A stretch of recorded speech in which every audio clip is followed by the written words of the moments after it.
Fentanyl is a clandestine killer, and Texans are victimized by Mexican cartels that produce and import it. So cartels are terrorists, and it's time that we started treating them that way. This is extraordinarily dangerous and could be a weapon of mass destruction imposed by Mexican drug cartels. All right, that was Texas Governor Greg Abbott last week delivering a new executive order that is classifying drug cartels as terrorists. They're flooding the U.S. southern border with fentanyl and other illicit drugs, as reported by the CBP, also trafficking migrants across Mexico all the way up to the U.S. southern border. Now, several lawmakers in Congress are following in the footsteps of the Texas governor. Senator Roger Marshall of Kansas, one of them. Senator, good to see you. Thanks so much for taking the time with us this morning. A very important topic, and I know we've discussed it before, but you and Florida Senator Rick Scott recently introduced this, the Drug Cartel Terrorist Designation Act, amid the fentanyl crisis. Talk to us about that, and then also hearing from Governor Abbott on the same issue. Well, certainly I'm glad that Governor Abbott agrees with us that cartels are terrorists. Look, every day hundreds of Americans are murdered. They're poisoned by the Mexican drug cartel, and they are indeed terrorists. I want to take your listeners back to 9/11 when 3,000 Americans died, and we declared war on those terrorists. Today, 3,000 Americans die every 2 or 3 weeks from this poisoning as well.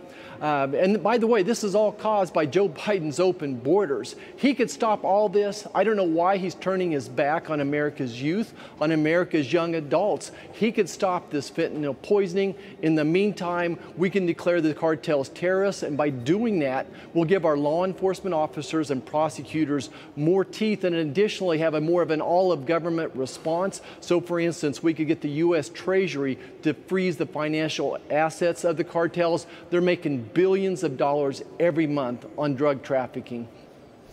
Going after the cartels is one approach to that. You also mentioned securing the border, yet another approach to that. Senator Schumer has his own thoughts in mind. You may have seen recently he's announced that he wants to spend $290 million on fighting deadly rainbow fentanyl, moving money to the appropriate resources needed to make sure that fentanyl, this rainbow fentanyl, doesn't get into the hands of children.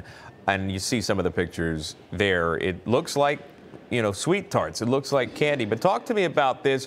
What's the difference in Schumer's ask for money versus your proposal versus Governor Abbott? Are you all ultimately trying to get to the same thing, or is it different?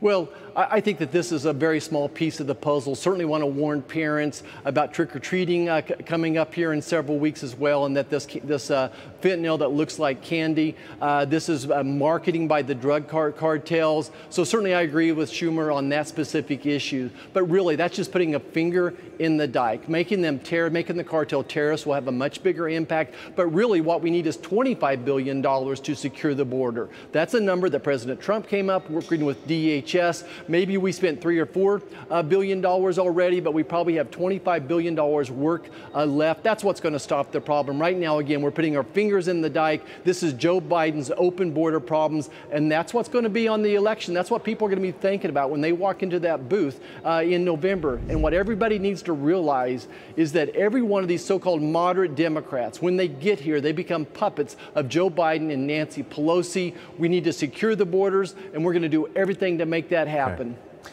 U.S. Senator from Kansas, Roger Marshall. Senator, good to see you again. Thanks for taking the time for our viewers.